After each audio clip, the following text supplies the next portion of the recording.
कसाई कुल में प्रकट हुए थे सदन जी, तो उन्होंने पंडिताई का काम श्रेष्ठ नहीं समझा।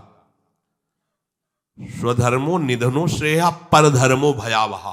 वो अपना धर्म का, ऐसे ज्ञानी महात्मा थे कि बड़े बड़े संत उनसे सत्संग करने जाते थे, और ऐसी निष्ठा थी कि विचलित नहीं हुए, हाथ कटवाले विचलित नहीं हुए।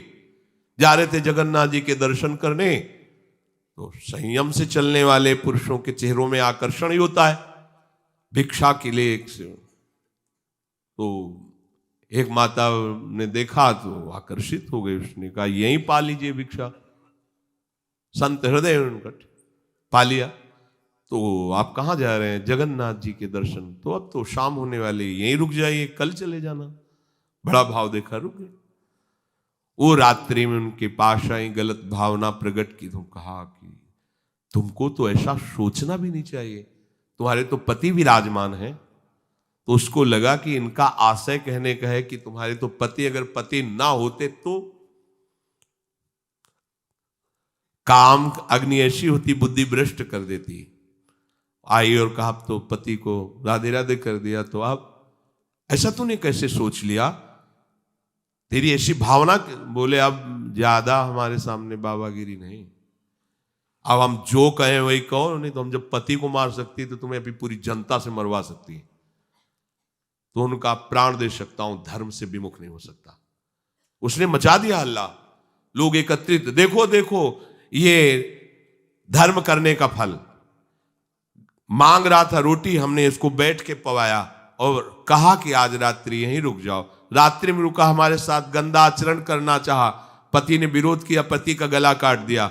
और जाल रचने में माया को देर लगती है क्या? वो मुस्कुरा रहे थे। जगन्नाथ जी बड़ी सुंदर लीला की आपने, भक्त हैं उनके तो सामने भगवान, तो उनके संसार थोड़ी होता है। भक्त केवल भगवान को देखता है, उनकी लीला है जैसा। एक साधु जा रहे थे, तो तरबूजे का खेत था, रखवाला उधर कहीं छुपा हुआ था, तो उनको लघुशंका लगी, तो मेड़ के इधर लघुशंका करे थे, इधर तरबूजे का खेत था।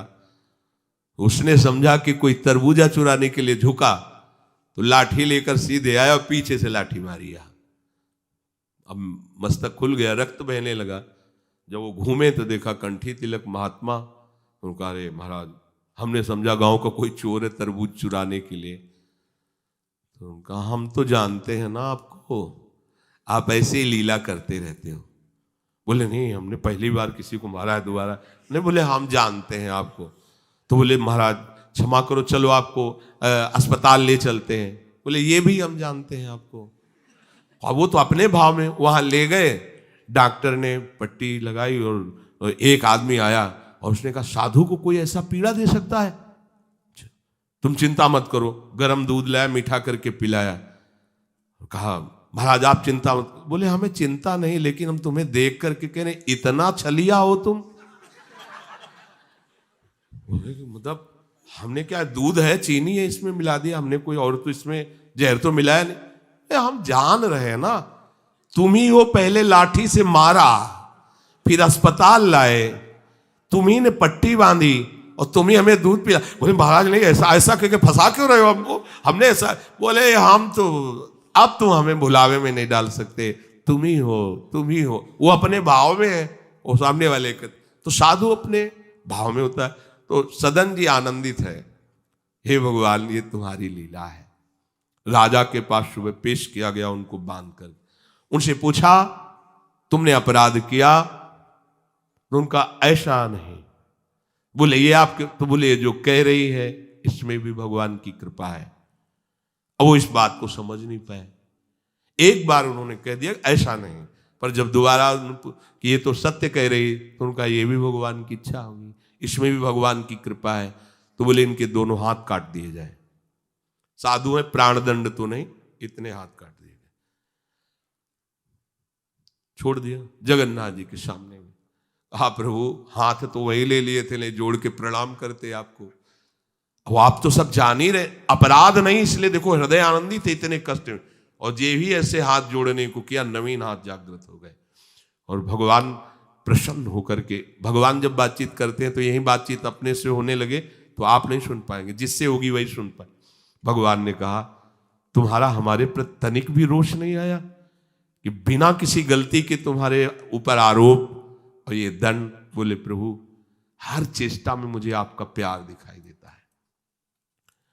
तो वो करके इतने बड़े महात्मा है कि जहां आप भयभीत हो जाएंगे कि भैया वो ऐसे तो हम धर्म से चलते हैं, पर अब सब जान जाएंगे, दंड मिलेगा, इससे अच्छा चल भैया जैसा तेरा। नहीं, प्राण चले जाएंगे धर्म। और कार्य क्या करते हैं, ये अपने कर्म को छोटा मत समझो, चाहे किसानी हो, चाहे व्यापार हो, छोटी सी दुकान है, अच्छा है, नाम जप कर रहे हो, 10, 20, 50, 100 जो भी मिले, आटा दाल नमक रोटी खाओ पियो, तुम्हारा परिवार आगे चलकर बहुत उन्नति को प्राप्त होगा। बेईमानी करके अधर्म आचरण कर करो तो भैया देख लेना, ऐसा होगा कि तुम सोचोगे कि हमने पाप किया है। सोचोगे एक दिन तुम्हें बैठ के रोना पड़ेगा अपने परिवार के लिए जिनके लिए तुम पापाचरण करते हो।